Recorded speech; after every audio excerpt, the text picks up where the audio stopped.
Hello students, आज हम फिर से आपके लिए एक बहुत ही इम्पोर्टेंट टॉपिक्स लेकर के आए हुए हैं। इस टॉपिक से भी सीबीएसई हर साल बोर्ड एग्ज़ाम में 5 और 3 मार्क्स के एक न्यूमेरिकल पक्का पूछती है। ठीक है, तो अगर आप इस टॉपिक्स के न्यूमेरिकल्स को आप प्रैक्टिस कर लेते हैं तो समझ लीजिए आप अपने बोर्ड एग्ज़ाम में 5 या 3 मार्क्स तो पक्के कर लिए। ठीक है, तो चलिए देखते हैं हम इस टॉपिक्स के न्यूमेरिकल कैसे लगाते हैं। तो आज हम आपके लिए इस टॉपिक्स के एक न्यूमेरिकल्स लेके आए हैं जो कि बोर्ड एग्जाम में 2023 सीबीएसई में पूछा गया था। ठीक है, ये टॉपिक है किरचॉफ लॉ, जो कि बहुत ही इंपॉर्टेंट टॉपिक्स हैं। ओके, तो चलिए देखते हैं न्यूमेरिकल क्या कह रहा है। Using Kirchhoff law calculate the current flowing through 4 ohm 1 ohm 2 ohm resistors in the circuit shown. और ये आपके सामने सर्किट बनी है। ठीक है, तो इसको सॉल्व कैसे करेंगे। सबसे पहले तो आपको ये देखना होगा कि यहाँ पे बैटरी कहाँ कहाँ लगी हुई है। तो देखिए, एक बैटरी यहाँ पे है सेल और एक सेल यहाँ पर है। ठीक है, कभी कभी करंट की डायरेक्शन इसमें दी गई रहती है और कभी कभी करंट की डायरेक्शन नहीं दी रहती। अगर करंट की डायरेक्शन नहीं दी है तो बैटरी के पॉजिटिव टर्मिनल से करंट को बाहर की तरफ निकलते हुए बना दीजिए ऐसे, और फिर ये इस तरीके से जाएगी। ठीक है, एक बैटरी यहाँ पर लगी हुई है तो यहाँ से भी करंट आपकी निकल के आएगी इस तरीके से। अब चूंकि यहाँ पे ऑलरेडी बैटरी है और वो भी हायर वोल्ट की है तो ये करंट तो इधर जाएगी नहीं, तो इधर मुड़ जाती है। ठीक है, और फिर ये वाली करंट इधर से जाएगी और ये करंट इधर से आ रही है, तो फिर दोनों रास्तों से करंट आ रही है, इसलिए ये दोनों करंट मिल करके इस साइड चली जाएंगी। ठीक है, तो हमने मान लिया कि इस वाले बैटरी से I1 करंट आ रही है जो कि यहाँ तक आई, और इस वाले बैटरी से I2 करंट आ रही है जो कि इधर से होके जा रही है। ठीक है, दोनों करंट यहाँ पे मिल के I1 प्लस I2 इस रास्ते से होके चली गई। ठीक है, तो अब अगर हमको सॉल्व करना है तो सॉल्व करने के लिए हम लोग यहाँ पे किरचॉफ फर्स्ट लॉ, जिसको कि किरचॉफ करंट लॉ भी कहा जाता है, यानी कि KCL, ठीक है, या फिर किरचॉफ वोल्टेज लॉ जिसको हम लोग KVL कहते हैं, दोनों का यूज कर सकते हैं। KCL यानी जंक्शन लॉ, KCL यानी जंक्शन लॉ। जंक्शन लॉ में क्या होता है, हम किसी पार्टिकुलर जंक्शंस पे देखते हैं कि कितनी करंट्स हैं। जैसे एक करंट इस जंक्शन की हम बात करें तो एक करंट इधर से आ रही है और ये वाली करंट इधर जा रही है और ये करंट इधर आ रही है। ठीक है, तो सभी को प्लस करके 0 दिखा देते हैं। हाँ, ये ध्यान रखते हैं कि जंक्शन की तरफ जो करंट आ रही है उसको पॉजिटिव ले लें और जंक्शन से दूर जो करंट जा रही है उसको नेगेटिव दिखा दें। ठीक है, तो एक ये वाला लॉ हम लोग लगा सकते हैं। दूसरा जो है हम लोग सेकेंड या KVL लॉ लगा सकते हैं, जिसको हम लोग लूप लॉ भी कहते हैं। ठीक है, तो इस लूप लॉ में क्या होता है कि हम लोग कोई एक क्लोज पाथ यूज करते हैं, जैसे ये एक क्लोज पाथ और या फिर ये एक क्लोज पाथ या एक बड़ा वाला क्लोज पाथ हम ले करके इक्वेशंस बना लेते हैं। तो KVL का यूज करके हम इक्वेशंस कैसे बनाते हैं, जैसे हम इसको सॉल्व करते हैं तो एक ये वाला लूप लेते हैं, ठीक है, छोटा वाला। तो इस लूप का क्या नाम है, तो हम लोग लिखेंगे according to KVL, according to KVL in loop कौन सा, इसका नाम है PQSP ना, PQSP। अब इसमें हम ये वाला लॉ लगाएंगे तो क्या करेंगे, हम इस लॉ को लगाते समय अब हम इसमें क्या करेंगे, एक तरफ से चलेंगे। ठीक है, आप आइदर इस डायरेक्शन में मूव करो, अगर आप कहीं से भी स्टार्ट कर सकते हो। अगर आप इस डायरेक्शन में मूव कर रहे हो तो कंटिन्यू इसी डायरेक्शन में मूव करते हुए आप दी गए वैल्यूज़ को लिखते जाओ, या फिर अगर आप इस डायरेक्शन में मूव कर रहे हो तो फिर ऐसे ही आप लिखते जाओ और सभी वैल्यूज़ को लिखते जाओ।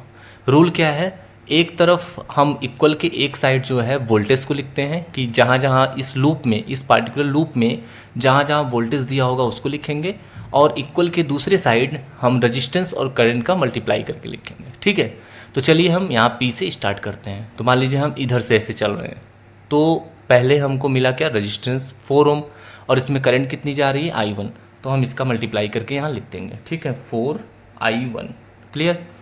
अब हम और आगे बढ़ेंगे तो फिर हम इधर नीचे की तरफ आएंगे तो इसमें करंट कितनी जा रही है, I2, और ये रेजिस्टेंस कितना है, 2 ओम, तो यहाँ लिखेंगे 2I2।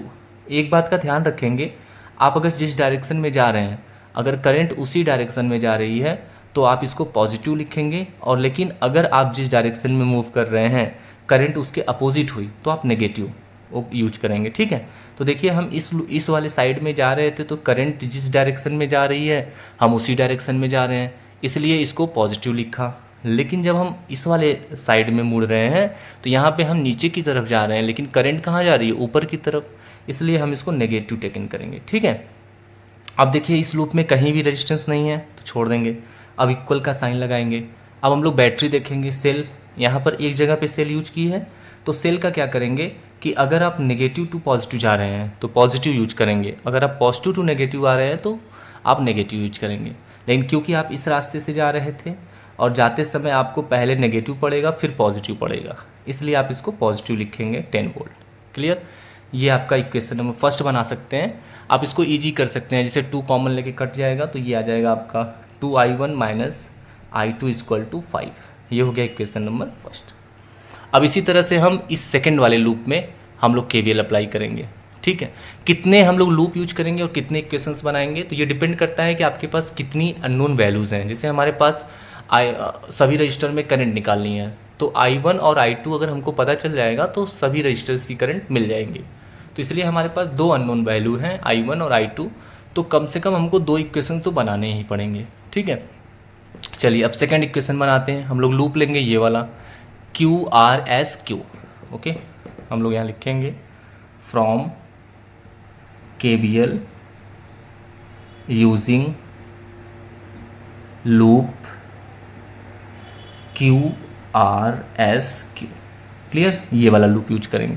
इसमें भी हम ऐसे आगे बढ़ेंगे तो देखिए ये 1 ओम है, करंट की डायरेक्शन में चल रहे हैं, करंट i1 प्लस i2 है, तो हम लिखेंगे i1 प्लस i2 और इंटू 1। फिर हम आगे बढ़ेंगे, बढ़ते बढ़ते जब हम इधर जाएंगे तो करंट की डायरेक्शन में जा रहे हैं तो plus 2i2 is equal to, जब हम ऐसे मूव कर रहे थे तो बैटरी में हम सेल में हम माइनस से प्लस आ रहे हैं तो प्लस यूज करेंगे 6 वोल्ट। इसको हम थोड़ा सॉल्व कर लेंगे तो इक्वेशन हमारा सेकंड बनेगा। ये हो जाएगा i1 plus i2 plus 2i2 equal to 6, तो ये हो जाएगा i1 plus 3i2 equal to 6। Equation number हो गया 2। अब इन दोनों इक्वेशंस का यूज करके हम लोग सॉल्व करके i1 i2 कैलकुलेट करेंगे। ठीक है, तो देखिए हम लोग इधर करते हैं इसको, तो क्या है हमारे पास 2i1, पहला इक्वेशन है हमारे पास 2i1 minus i2 equal to 5, और ये इक्वेशन है हमारे पास i1 plus 3i2 equal to 6। हम किसी भी मेथड से इसको सॉल्व कर सकते हैं। ठीक है, इसमें हम लोग 3 का मल्टीप्लाई कर देंगे तो ये हो जाएगा हमारे पास 6i1 minus 3i2 equal to 15, और ये हो जाए, ये तो हमारा जो है वही रहेगा i1 plus 3i2 equal to 6। अब देखिए इसको ऐड करेंगे तो यहाँ पे प्लस माइनस प्लस। ठीक है, ये मेथड्स आपने इक्वेशन सॉल्व करने के पढ़े ही होंगे लोअर क्लासेस में, या तो आप फिर यहाँ से i2 की वैल्यू निकाल लीजिए और इसमें लाके पुट करके भी सॉल्व कर सकते हैं। ठीक है, किसी भी एक मेथड से आप दोनों इक्वेशंस को सॉल्व कर सकते हैं। देखिए ये दोनों कट जाएंगे, अब 6 और 1 ये हो जाएगा 7i1 इक्वल टू 15 और 6 आ जाएगा 21, ये इससे कट जाएगा तो i1 आ जाएगा आपका 3 एम्पियर। ठीक है, ये i1 आ गया। अब i1 की वैल्यू हम इसमें रख देंगे तो i2 मिल जाएगा। ठीक है, या इसमें ही रख देते हैं, तो यहाँ पे क्या दिया हुआ है i1 की वैल्यू कितनी आ गई 3 प्लस 3 इंटू i2 निकालना है इक्वल टू 6, ये उधर से आगे माइनस हो जाएगा तो 3i2 इक्वल टू 6 माइनस 3, ये आ जाएगा 3। अब ये 3 से 3 क्या होगा, कट जाएगा, तो i2 हमारा आ जाएगा कितना 1 एम्पियर। ठीक है, इस तरह से i1 और i2 हमको मिल गए।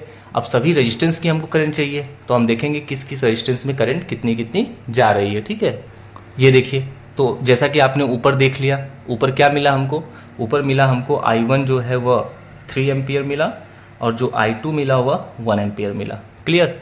अब देखिए 4 ओम यहाँ पे पूछा है 4 ओम वाले में, 4 ओम में क्या जा रही है, i1 करंट जा रही है, तो इसलिए यहाँ पे हम लोग i4 लिखेंगे कितना 1 एम्पियर। एक आंसर हो गया। ठीक है, अब पूछा है 1 ओम वाले में, तो 1 ओम में क्या जा रही है i1 प्लस i2, तो i1 प्लस i2 कितनी है 3 और 1 4, तो यहाँ पे लिखेंगे हम लोग i1 इक्वल टू 4 एम्पियर। ठीक है, और चाहे तो यहाँ पे 1 ओम वाले में हो जाएगा। ठीक है, आप पूरा आंसर कंप्लीट लिखिएगा कि i1 ओम वाले एम्पियर रजिस्टर में कितनी जा रही है। ठीक है, और ये तीसरी करंट क्या है 2 ओम, 2 ओम वाले में कितनी जा रही है i2, तो यहाँ पे i2 कितनी आ जाएगी भैया, कितनी है i2 यानी आ जाएगी 1 एम्पियर। 1 एम्पियर ना, नहीं 3 एम्पियर, सॉरी, इसमें i1 जा रही थी, i1 आई है 3 एम्पियर, तो इसमें 3 एम्पियर हो जाएगी, 4 वाले में 3 एम्पियर हो जाएगी, इसमें आ जाएगी 1 एम्पियर। क्लियर? तो इस तरह से आपके ये आंसर हो गए और आपके 3 और 5 मार्क्स क्लियर हो जाएंगे। समझ में आ गया? तो ठीक है, आपको कैसा लगा या फिर आपको ज़रूर हमें कमेंट करके बताइएगा। और अगर आपको किसी और टॉपिक्स पे भी न्यूमेरिकल चाहिए या कोई और टॉपिक के डेरिवेशन का एक्सप्लेनेशन चाहिए इसी तरह के आसान तरीके से, तो आप हमें कमेंट में ज़रूर बताइएगा। हम आपको उसका डेरिवेशन और न्यूमेरिकल करके ज़रूर दिखाएंगे। ठीक है, हमारे वीडियो को आप सब्सक्राइब करिए, क्योंकि हम आगे भी ऐसे ही इंपॉर्टेंस न्यूमेरिकल आपके लिए लेकर के आने वाले हैं। तब तक के लिए बाय बाय।